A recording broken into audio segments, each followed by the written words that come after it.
नमस्कार, ओम शांति। बहुत बहुत स्वागत और अभिनंदन आप सभी का आज 17 जून 2025 की मुरली चर्चा में।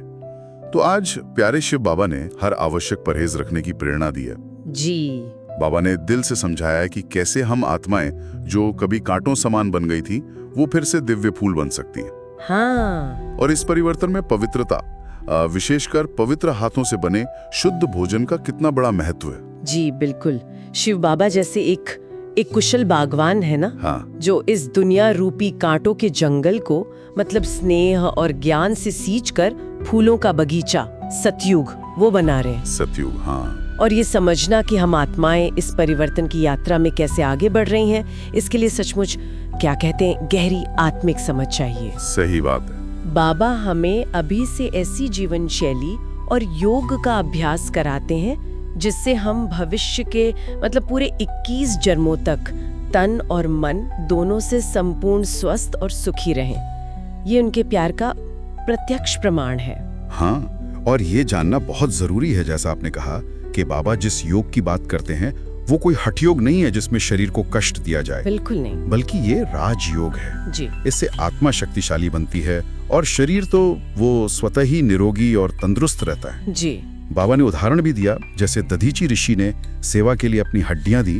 हाँ। लेकिन हमें शरीर को कमजोर नहीं, योग बल से शक्तिशाली बनाना है। हाँ, योग बल से। कितनी कमाल की बात है कि बाबा छोटी से छोटी बात में भी हमें श्रीमत देते हैं, लेकिन साथ ही ये भी चाहते हैं कि हम समझदार बने। हाँ, समझदार बने, स्वयं निर्णय लेना सीखें। जी, हर बात पूछने की जरूरत नहीं। बहुत सही बात। बाबा हमारे परम सद्गति दाता हैं। वो हमें रावण राज्य यानी जो 5 विकार हैं, काम, क्रोध, लोभ, मोह, अहंकार, हाँ ये 5 विकार, इनके प्रभार से मुक्त कराकर राम राज्य मतलब सुख शांति से भरपूर सतयुग की बादशाही का अमूल्य वर्षा दिला रहे हैं। बिल्कुल।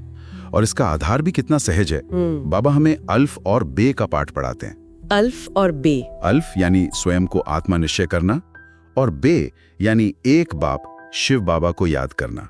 बस इस एक स्मृति से ही सेकंड में जीवन मुक्ति का अनुभव। हाँ, विकारों से छुटकारे का अनुभव। जी।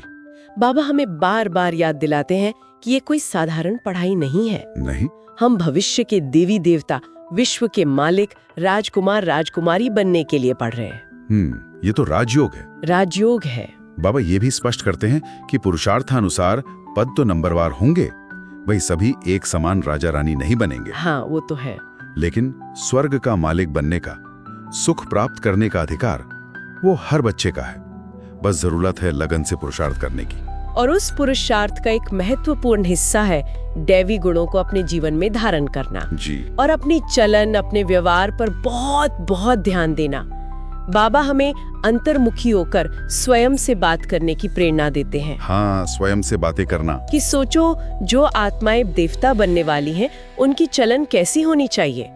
क्या खान पान में, रहन सहन में कोई अशुद्धि या कोई आसुरी आदत तो नहीं?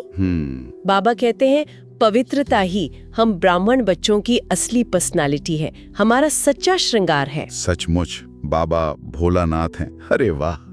जैसे सुदामा के थोड़े चावलों के बदले कृष्ण ने राज्य दे दिया। हाँ, बिल्कुल वही मिसाल। वैसे ही बाबा हमारे थोड़े से त्याग के बदले, मतलब पुराने व्यर्थ संस्कारों के समर्पण के बदले, हमें 21 जन्मों का अविनाशी सुख और विश्व की बादशाही का सौदा करते हैं। हाँ, कितना बड़ा सौदा है। कितना अद्भुत सौदागर, प्यार का सागर, रत्नागर और जादूगर है हमारा प्यारा बाबा। उनकी समीपता, उनका वो निस्वार्थ प्यार हर पल अनुभव होता है। का निजी गुण है पवित्रता। हाँ, पवित्रता। उसकी स्मृति में निरंतर स्थित रहे। पवित्रता कोई बाहर से ओढ़ने वाली चीज नहीं, ये हमारा सहज स्वाभाविक स्वधर्म है। स्वधर्म है।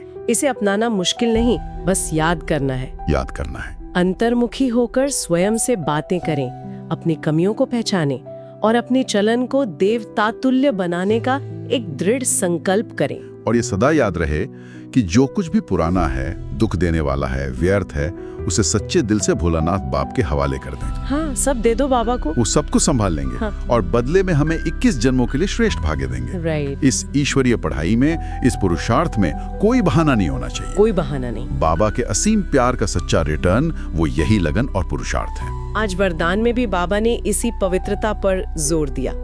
आदि और अनादि स्वरूप की स्मृति द्वारा अपने निजी स्वधर्म पवित्रता को अपनाने वाले पवित्र और योगी भव। पवित्र और योगी भाव। अर्थात अपनी ओरिजिनल पवित्रता को याद करके सहज योगी बनो।